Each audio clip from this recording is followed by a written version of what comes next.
అయ్యా ఏమన్నా ఉంటే ధర్మం చేయండి అయ్యా, ధర్మ ప్రభులు. అమ్మా ధర్మ ప్రభు అని నన్ను. అరే సినా ఇంకో దోష పార్సా కట్టరా. అలాగే నీలాంటి చుట్టుపక్కల ఎక్కడా లేడయ్యా. ఆహాహాహా విననాడికి ఎంత బాగుందో, ఎన్ని రోజులైందో వెనుక. రే సినా వానికి ఇడ్లీ వాడ పార్సల్ కట్టరా. అలాగే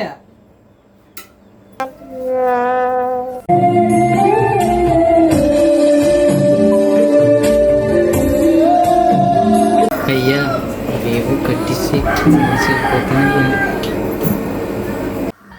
ఏంటికి నాన్న ఆనందం పడేకి నువ్వు అనేవే, నువ్వు ఆనందం పడేకి నానేనే. ఇంకెందుకే నీకు? అవును మాదిరి అడుగుతున్నప్పుడు నువ్వేలే. హే హే ఆలు బావా